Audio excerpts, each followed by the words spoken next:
দুবাইয়ের রাজনীতি সম্পর্কে বক্তব্য এখানকার সাহসী সফলতা উজ্জ্বল প্রদান করেছে। একই কথা বারবার বলবো না, তবে একটা কথা বলতে চাই।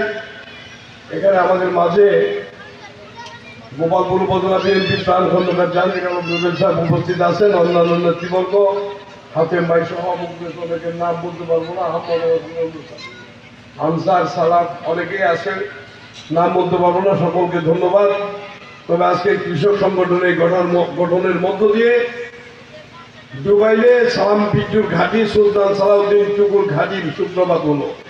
ডুবাইলের যত দুর্নামই থাকুক, তাদের উদ্দেশ্যে আমি বলতে চাই, আওয়ামী লীগের ভাইদের উদ্দেশ্যে, ভাই একটা কথা বলি, আমি আমার বক্তব্য শেষ করব। ভাইয়েরা, যেই হাসিনার জন্য এত পাগল হইলেন, যেই হাসিনার জন্য জীবন দিলেন, যৌবন দিলেন, সবকিছু দিলেন, সেই হাসিনার না বলে না করে কিভাবে দেশের মানুষের এত বড় সংগঠন আওয়ামী লীগ তাদেরকে ফালাই দিয়া একাধার জীবন বাঁচানোর জন্য নিয়ে গেলে আমার মাথায় ধরে না।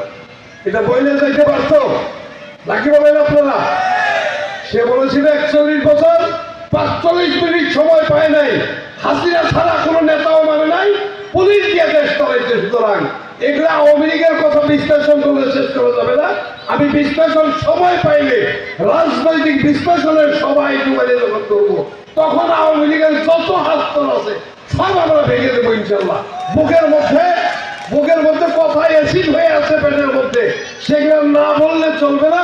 এই ডুবাইয়ের মাঠে দাঁড়িয়ে সমস্ত আওয়ামী লীগের কীর্তি কাহিনী আপনাদের সাথে উন্মোচন করব, সেই আশাবাদ ব্যক্ত করে আজকে যারা এই মিটিংয়ের আয়োজন করেছেন তাদেরকে ধন্যবাদ দিয়ে এখানে আওয়ামী লীগের নেতাদেরকে বোঝার সক্ষমতা ছেড়ে দিলাম যে আপনারাই বোঝেন, আপনাদের নেতা আপনাদেরকে রাত্রি করে ফেলাই দিয়া ইন্ডিয়া গেছে, আপনারা কি করবেন, আপনারাই সিদ্ধান্ত নেন।